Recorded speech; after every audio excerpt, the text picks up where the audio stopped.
बिस्मिल्लाहिर्रहमानिर्रहीम, अस्सलाम वालेकुम। मैं हूं बिलाल अहमद। उम्मीद है आप सब खैरियत से होंगे। सिंध की शहरी सियासत और महाजिर सियासत के हवाले से ताज़ा तरीन कई अपडेट्स सामने आई हैं। एक तो बानी एमक्यूएम की जानिब से NA 245 के ज़िमनी इलेक्शन के बाइकाट का ऐलान ना सिर्फ हुआ है बल्कि इसके साथ ही उन्होंने सिंध के अंदर दूसरे मरहले पर जो बल्दियाती इंतखाबात होने जा रहे हैं उसमें भी महाजिर कौम से मुकम्मल तौर पर बाइकाट का अपील की है। इसके अलावा एक और ताज़ा तरीन अपडेट्स ये है कि एमक्यूएम पाकिस्तान की जानिब से एक केस सिंध हाई कोर्ट में दायर किया गया था। 21,000 से ज्यादा सरकारी मुलाजमतों की बंदरबांड और जो कराची के पढ़े लिखे नौजवान और शहरी सिंध के जो पढ़े लिखे नौजवान हैं उनको उन नौकरियों से महरूम रखने के लिए सिंध हुकूमत ने जो खेल खेला था उसमें सिंध हाई कोर्ट के 2 रुकनी बेंच ने यह दरखास्त मुस्तरद कर दी थी अदम पैरवी पर, लेकिन अब तारिक मंसूर एडवोकेट की जानिब से दोबारा पैरवी की गई और वो समाअत के लिए मुकर्रर हो गई है। पैरवी से मुतालिक जो दरखास्त मुस्तरद की गई थी अब अलाउ हो गई है और अदालत ने इस सिलसिले में तमाम तर फ्रीकैन से जवाबात तलब कर लिए हैं। ये कितनी बड़ी डेवलपमेंट्स है इसके हवाले से बताऊंगा और दौरान समाअत क्या हुआ, जजीज ने क्या ऑब्जर्वेशन दी, ये भी आपको बताऊंगा। लेकिन सबसे पहले जिक्र कर लेते हैं, देखिए NA 240 के जब ज़िमनी इलेक्शन हो रहे थे तो उस वक्त भी ये बात सामने आई थी कि महाजिर इत्तेहाद अगर सामने ना आया तो एक ऐसी कुव्वत जो हो सकता है कि महाजिर वोट बैंक के अंदर ही से निकले और वो एमक्यूएम या महाजिर जो वोट बैंक होगा उसको चैलेंज कर सकती है। और फिर आपने देखा कि NA 240 के अंदर TLP यानी कि खालिसन जो उर्दू वोट बैंक था वो बाहर निकला और उसने TLP को अच्छा खासा वोट डाला। एक तवक्को की जा रही थी कि NA 245 के अंदर शायद ये सूरत हाल ना हो और ये भी कहा जा रहा था कि या तो फिर एक नया अलायंस सामने आ जाएगा या फिर बानी एमक्यूएम की तरफ से खामोशी अख्तियार कर ली जाएगी कि कम से कम चले ठीक है NA 240 के अंदर जिस नौयत का रिजल्ट आया तो डेफिनेटली नुकसान जो महाजिर कॉज की बुनियाद के ऊपर जो सियासत होती है उन्हीं में से किसी एक को हुआ है। लेकिन अब सूरत हाल क्या आई है, अब बानी एमक्यूएम की जानिब से एक ताज़ा तरीन बयान आया है। उन्होंने PIB और जो NA 245 के जितने भी रिहायशी हैं उन सब से ये अपील की है कि वो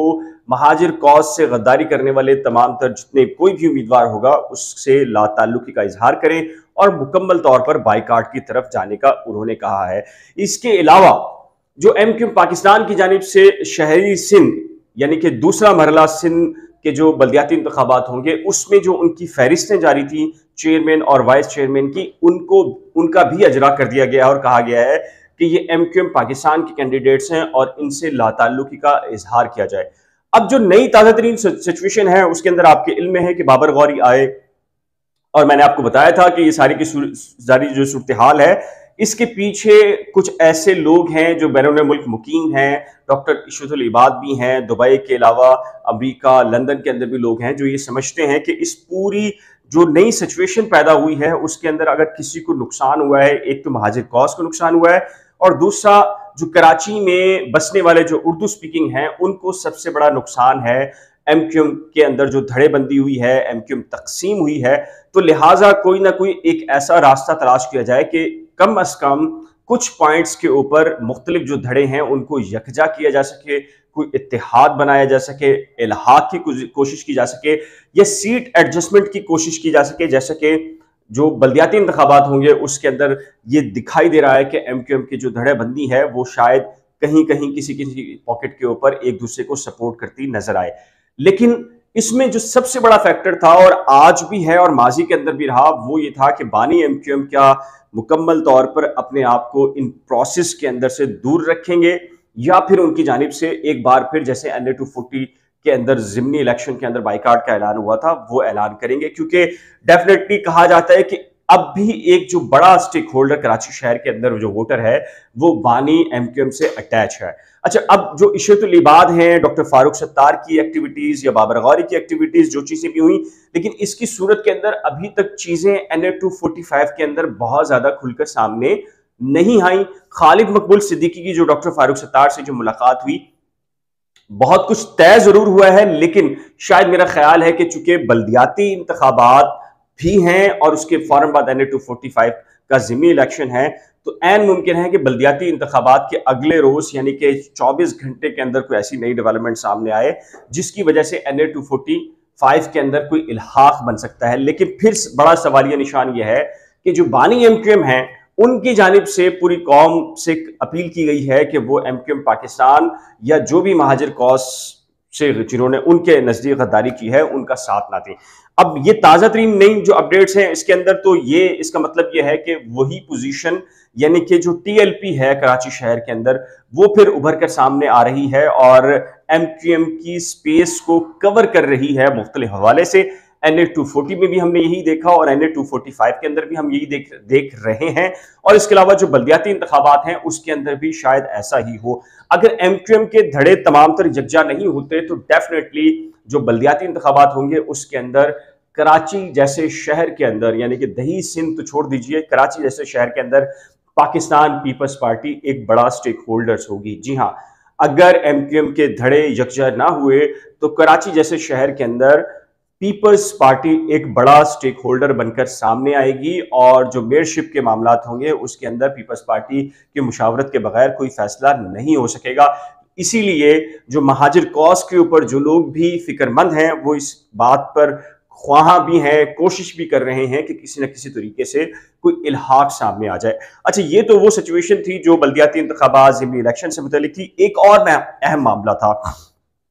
वो MQM पाकिस्तान के रहनुमा कमर नवी जमील और दीगर रहनुमाओं की जानिब से एक 21,000 से ज़ायद जो सरकारी नौकरियां हैं, और कहा जाता है कि तकरीबन को गुज़िश्ता 8-10 साल में 1.5-2 लाख सरकारी नौकरियां हैं जो कि पाकिस्तान पीपल्स पार्टी ने शहरी सिंध के कोटे के ऊपर दही सिंध के जो नाअहल जो MQM का मौक़िफ़ है कि नाअहल लोगों को भर्ती किया और अगले जो कराची शहर है या शहरी सिंध है उसके बासियों को, उसके रिहायशियों को अगले 40 साल तक उन नाअहल लोगों को बर्दाश्त करना पड़ेगा। तो नई जो 21,000 नौकरियां हो रही थी तो इसको चैलेंज किया गया था, और आपको पता है कि उसमें जस्टिस करीम खान आगा ने जो रिजेक्ट कर दी थी वो पिटीशन आदम पैरवी के ऊपर, और खालिद मकबूल सिद्दीकी को भी कॉल किया था। इस पर आपको पता है कि एक हंगामा राय भी हुई थी। तारिक मंसूर एडवोकेट हैं जिन्होंने अदालत के अंदर अपना पूरा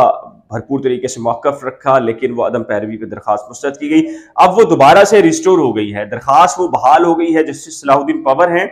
उनकी सरबराही में 2 रुकनी बेंच था, उसने इस दरखास्त को बहाल कर दिया है, फ्रीकैन को नोटिस जारी किए हैं और उनसे आइंदा समाअत के लिए जवाब तलब कर लिया है। तो ये वो नई सिचुएशन पैदा हो गई है। एक तरफ MQM पीपल्स पार्टी से इल्हाक या इत्तेहादी है सो कॉल्ड तरीके से, दूसरी तरफ MQM के अपने तहफ़्फ़ुज़ात हैं और वो उन तहफ़्फ़ुज़ात को अदालत के अंदर लेकर आकर और वो मामलात कर रही है। तो तब देखना यह है कि ऊँट किस करवट बैठता है। ज़िमनी इलेक्शन, बल्दियाती इलेक्शन और ये फिर MQM और पाकिस्तान पीपल्स पार्टी की जो आपस की टकराव है अंदरूनी खाना, ये तमाम के तमाम जारी है।